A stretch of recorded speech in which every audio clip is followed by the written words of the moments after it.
Oke guys, kali ini kita pengen bikin, bukan bikin sih, kita pengen belajar sedikit, eh, bukan trik ya, eh, cara programming yang sedikit advance guys.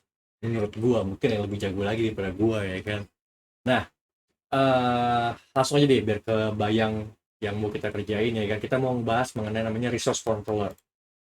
Oke, jadi guys, di tutorial gua mengenai Ravel, kita banyak membuat model menggunakan make model using resource ya kan, di mana nanti dia akan otomatis membuat sebuah controller, di mana di dalam controllernya itu udah dibikinkan nih predefined function-functionnya. Jadi kalau misalkan kita cek Laravel resource, Laravel resource API, nah dia otomatis buat kan nih, kalau get dia lari ke index, kalau post dia lari ke store, kalau dia get dia akan lari ke show gitu kan.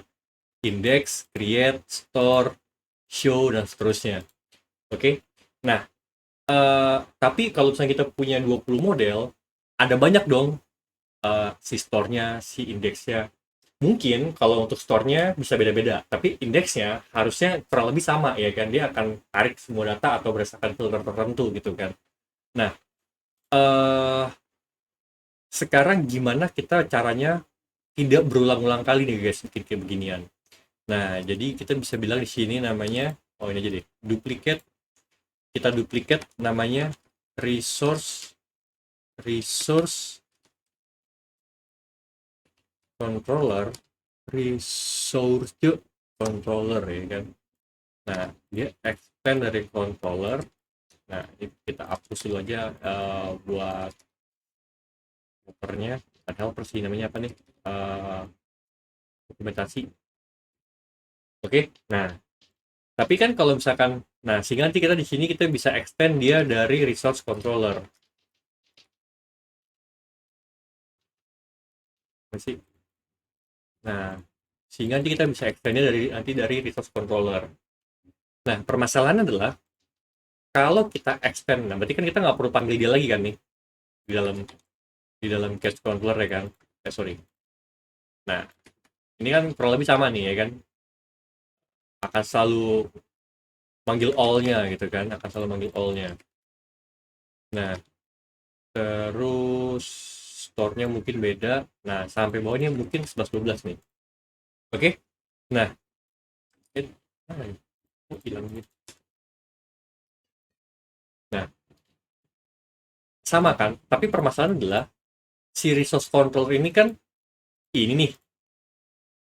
Nah, tapi kan di resource control ini catch ini berarti kita selalu balikin datanya catch dong, ya kan?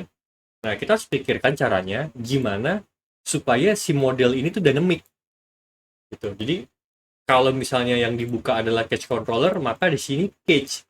Tapi kalau misalkan yang di sini adalah animal controller, maka yang di sini adalah animal. Nah, gimana tuh caranya tuh, ya kan? Nah, ini satu cara penggunaan dari namanya constructor guys. Oke.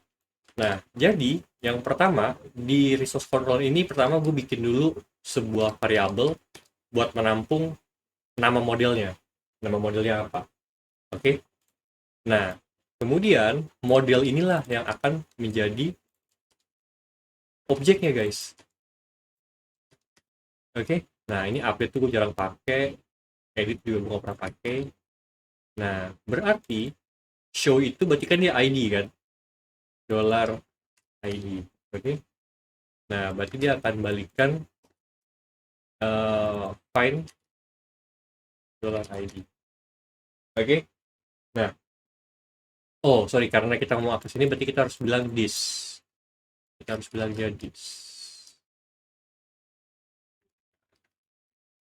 Model yang ini, ya kan? Model yang ini, model yang ini. Oke, itu semua ya. Nah, sehingga kalau kita tes lagi balik ke postman ya, nah, misalnya kita mau manggil tadi apa? Cage gitu ya. Cage, kita panggil nih. Set error. Oh, sorry.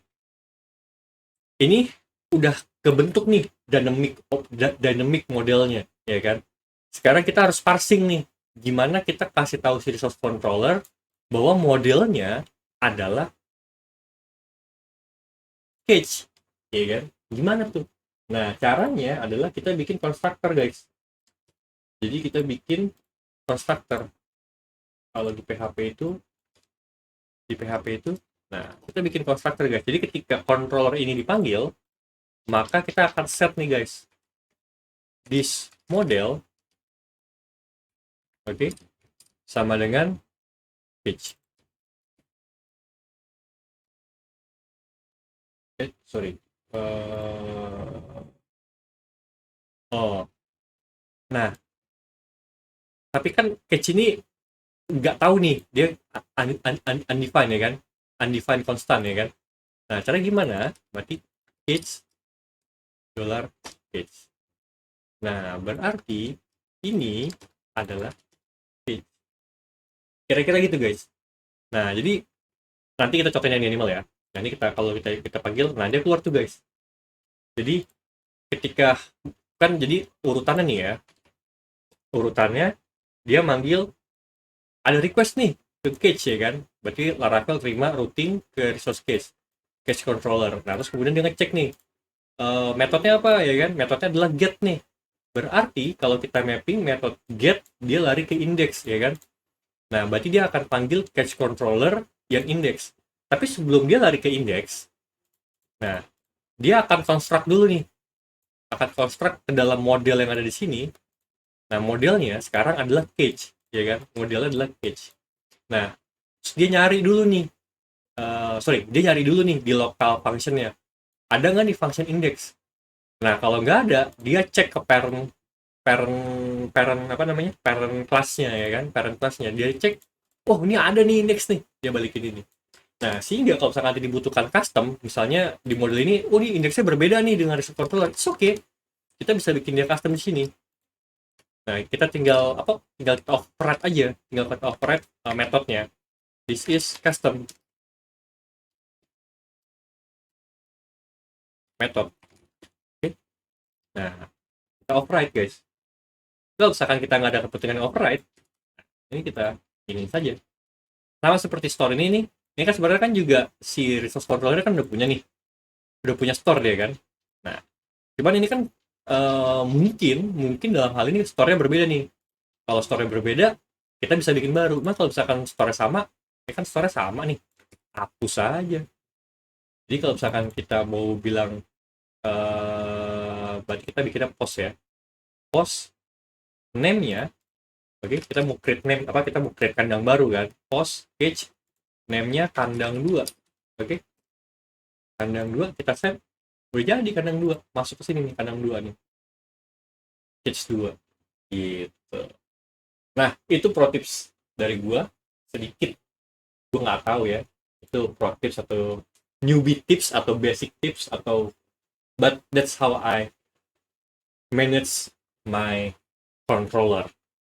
Kira-kira itu. Kalau ada masih kurang jelas atau ingin ditanyakan, silahkan komen di bawah. Thank you.